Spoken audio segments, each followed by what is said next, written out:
Salut à tous, on se retrouve aujourd'hui pour parler du FC Barcelone en ce vendredi 20 juin et on commence tout d'abord avec un petit rappel par rapport à la nouvelle saison parce qu'actuellement c'est les vacances pour tous les joueurs du Barça.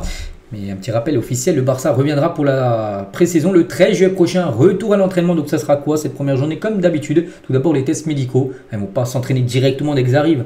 Déjà, ils vont passer tous un par un aux tests médicaux pour voir si tout va bien. Voilà. Et ensuite, bien sûr, entraînement pour préparer, bien évidemment, la nouvelle saison. Concernant les joueurs, des nouvelles de leurs vacances. Par exemple, Lamine Yamal est avec Neymar et les deux passent leurs vacances ensemble actuellement au Brésil. Regardez Neymar sur son compte Instagram. Il a publié une vidéo plutôt de Lamine Yamal en train de jouer, je sais pas, au tennis ballon. Bien sûr, donc regardez, Lamine Yamal avec Neymar. N'oubliez pas que Lamine Yamal, son idole, c'est Neymar. Il a dit, Lamine Yamal, quand il était plus jeune, même s'il est encore jeune, que souvent il regardait des vidéos sur YouTube ou peu importe, des dribbles de Neymar. Il s'est beaucoup inspiré de Neymar et maintenant il a pu rencontrer en gros son idole. Neymar, il partage actuellement quelques jours de vacances ensemble. Ils ont même pu échanger leur maillot. Anne Santos et l'autre bien sûr du FC Barcelone.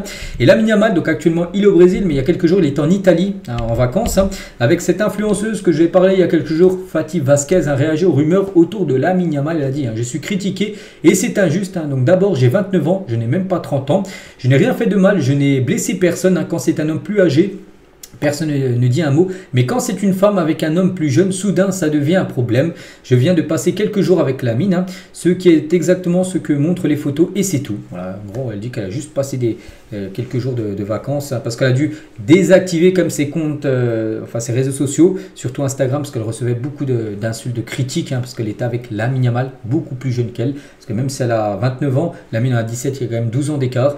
Bon, après, il y en a beaucoup qui se mêlent de la vie privée de Lamine. Bon, après, s'ils sont heureux, après, ils ne sont pas ensemble, je ne sais rien s'ils sont ensemble ou pas. Mais voilà, elle a été beaucoup critiquée, cette influenceuse espagnole. Voilà les vacances de Lamine Yamal, ce qu'il est en train de faire actuellement. Concernant Jules Koundé, lui aussi en vacances, je ne sais pas trop où il est. C'est pas le lieu, mais en tout cas, on peut voir la mer, on peut voir deux piscines. Une au premier plan, une au deuxième plan. Donc voilà, Koundé aussi profite bien sûr de ses vacances. Pareil, les gars, pour Alejandro Balde, Ansu Fati aussi, en République dominicaine, je crois, ils y sont actuellement. Donc aussi, on leur souhaite des bonnes vacances. Bref, on revient nous maintenant au football. Les unes aujourd'hui, Sport et Mundo Deportivo, ça parle encore de lui depuis 3-4 jours. Toutes les unes, à chaque fois, c'est ce joueur qui fait la première page. C'est Nico Williams, bien sûr. Accord avec Nico Williams. Déjà, une journal Mundo Deportivo, c'est aujourd'hui, tout simplement. Regardez, en ce 20 juin, bien sûr. On peut voir par exemple qu'il y a Messi qui a été buteur. Contre Porto, regardez, c'est marqué en bas. Alors la communion des clubs, donc c'est bien aujourd'hui. Et pareil, en gros attaché avec bien sûr Nico Williams avec le Barça. Donc voilà, le Barça à fond sur Nico Williams, ça bouge pas. Donc déjà Nico Williams, on peut voir les questions du Bayern, qu'est-ce qui se passe avec le Bayern? C'est qu'il a rejeté une nouvelle offre du Bayern parce que le Bayern était sur le coup. On a l'impression vraiment que là, le Barça s'est peut-être mis à 100% sur le joueur parce que il y a quelques jours, il y avait des rumeurs avec le joueur, avec le Bayern. Donc le Barça a dit non, on va peut-être pas le laisser filer. Et surtout aussi que le joueur a montré son envie de rejoindre le Barça. Donc tout s'est accéléré. Mais lui, les gars, vraiment, il montre son envie d'arriver au Barça parce qu'il a rejeté une nouvelle offre du Bayern dans les dernières heures. Le club allemand a tenté un nouveau coup de le signer. Mais l'ailier reste ferme dans sa décision et veut absolument rejoindre le FC Barcelone. Pour lui, il y a hors de question d'aller du côté du Bayern. Ça peut être une option si ça échoue avec le Barça. Pour l'instant, son choix numéro 1, aller du côté du FC Barcelone. Ça, c'est clair et net. Et Bilbao, son club actuel, tente de convaincre Nico Williams de refuser l'offre du Barça et de prolonger. Pour l'instant, non, les gars. Il veut ni prolonger Bilbao, il veut ni aller au Bayern, il veut aller au FC Barcelone. Voilà. Donc maintenant, il faut trouver un accord avec le Barça avec Bilbao. Et c'est ça le plus compliqué parce qu'il y a déjà un accord bien sûr entre le Barça et le joueur, ça, il n'y a pas de souci.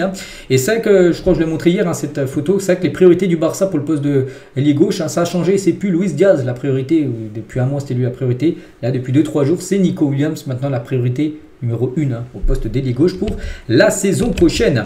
Et c'est Deco qui a mené les négociations avec Nico Williams et l'a convaincu de signer à Barcelone. S'il venait à signer, donc lui il est auquel joueur. Ça se change là l'été 2024 où le joueur ne voulait pas venir. Il voulait rester à Bilbao une année en plus avec son frère, ce qu'il a fait. Maintenant le joueur veut venir. Donc là ça change, c'est plus la même. Donc voilà, c'est vraiment Deco aussi. Vraiment Deco il taffe énormément actuellement. Il ne pas qu'il est en vacances, Deco pas du tout. Et d'après Fabrizio Romano, lui confirme qu'il y a un accord entre Nico Williams et le Barça pour un contrat de 6 ans. Salaire de 7 à 8 millions d'euros net par an. Donc même Bilbao était prêt à lui proposer 10 millions d'euros net par an. en salaire, donc le Barça propose même moins, mais il veut venir au FC Barcelone. Bon, ça reste quand même un salaire énorme, bien sûr. Après, ça serait en plus un salaire progressif. Chaque année, il pourrait gagner un peu plus que ce qu'il touchait la saison d'avant. Et les fans, bien sûr, du FC Barcelone ont répondu à Nico Williams sur Instagram. Le joueur a maintenant un nombre limité de commentaires sur son compte. Vient au Barça avec des cœurs, bien sûr, rouge et bleu, voilà, donc les couleurs du FC Barcelone. Donc beaucoup de supporters attendent en gros l'arrivée de Nico Williams du côté du club. Et donc voilà, Nico, on sait que c'est l'objectif, bien sûr, le club travaille, voilà les infos aujourd'hui.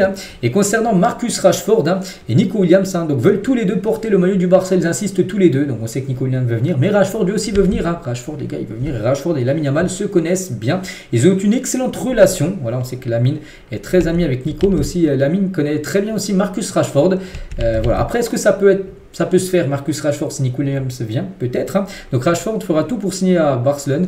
Il sait qu'avec la pression sur Manchester, il pourrait coûter environ 30 millions d'euros. Donc c'est une somme moitié prix quand même par rapport à, à Nico Williams. Et surtout, pourquoi ça peut se faire en plus de Nico Williams Rashford est prêt à tout pour signer. En fait, il a dit au club qu'il pourrait coexister avec la signature de Nico Williams, en gros, car Rashford peut également jouer en tant qu'attaquant. Numéro 9, remplacer Lewandowski, aussi en tant qu'ailier droit, il peut aussi jouer cette position de l'autre côté et faire souffler Lamine Yamal. Donc voilà pourquoi aussi il peut être intéressant, Marcus Rashford, un joueur polyvalent. Voilà, donc bon, pour l'instant l'objectif reste Nico Williams, mais imaginez, Barça peut peut-être faire coup double, Nico plus Rashford. Bon après il va falloir vendre des joueurs, parce que là tu peux pas enregistrer, déjà Juan Garcia s'est fait 25, on rajoutait 58 sur Nico Williams, on rajoute encore 30 sur Rashford. Il faut vendre absolument des joueurs, sinon tu pourras enregistrer personne. Donc voilà, il faut maintenant commencer à penser à vendre des joueurs avant de vouloir faire toutes ces recrues-là. Voilà, c'est dans ce sens-là qu'il faut aller. On continue avec Lamine Yamal. Chaque année, je vais prendre de l'expérience, améliorer mon jeu, mon corps va changer et je me sentirai plus à l'aise sur le terrain avec mes coéquipiers. Donc je pense que la différence entre nous et les autres rivaux se verra chaque année. Pour l'instant, ce n'est pas évident, mais ça le sera. Il dit en gros que lui, le Barça, sera encore plus fort là dans les années à venir et qu'il y aura encore plus d'écart entre le Barça et les rivaux du FC Barcelone. Donc on sait quel club, le Real, l'Atlético, voilà, en Espagne, puis peut-être les autres grands clubs européens. Toujours avec Lamine, donc la victoire en Super Coupe nous a donné confiance. C'était en janvier dernier, victoire 5-2 contre le Real. En finale de la Coupe du Roi, l'équipe a fait preuve d'une grande mentalité après le deuxième but, bien sûr, de Madrid. Donc la finale de la Super Coupe a été ma première finale avec des supporters et l'une des meilleures ambiances que j'ai connues, mais c'était aussi le match où j'ai vraiment ressenti de la pression. C'est ça qu'il dit, il a très peu de pression, mais là il avait vraiment de la pression pour ce premier match, première finale avec du public, puis c'était une magnifique victoire bien sûr, comme je dis 5-2. Jouer avec des joueurs de classe mondiale comme Rafinha et Robert Lewandowski est incroyable, chaque ballon qu'il touche se transforme en but, et la défaite en Ligue des Champions a été un apprentissage. L'année prochaine nous reviendrons, nous avons montré que nous étions la meilleure équipe d'Espagne, je me fiche d'avoir beaucoup d'années pour gagner, je veux gagner maintenant. En gros c'est la Ligue des Champions, donc voilà, c'est le gros objectif de Lamine la saison prochaine. On continue cette fois-ci avec Jules Koundé qui a conclu un nouvel accord verbal avec le Barça pour un renouvellement de contrat. Voilà, donc pour l'instant, à l'heure actuelle, le Barça a d'autres priorités pour cet été, mais il y a un accord verbal. Donc le joueur a dit, bon, rien d'écrit, mais à l'oreille, il a dit oui, je veux prolonger. Donc là, il y a un accord maintenant. Ça va se faire un peu plus tard parce que pour l'instant, le Barça a d'autres priorités. Vous savez lesquelles, bien sûr, Nico Williams, tout ça. C'est le gros feuilleton actuellement que le Barça travaille à 100%. On pense que Koundé lui peut prolonger un peu plus tard après ce feuilleton. Concernant Juan Garcia, bien pas, c'est officiel à Juan Garcia depuis avant-hier. Donc je suis très heureux et impatient de jouer pour le Barça. Première signature officielle, nouveau gardien, bien sûr, Juan Garcia, qui devrait être présenté, je crois, c'est aujourd'hui. Aujourd'hui, vendredi, ça sera... je crois sans médias, voilà, il y aura peut-être quelques photos qui fuiteront, mais voilà, peut-être on reviendra avec quelques déclarations de Juan Garcia par rapport à sa présentation.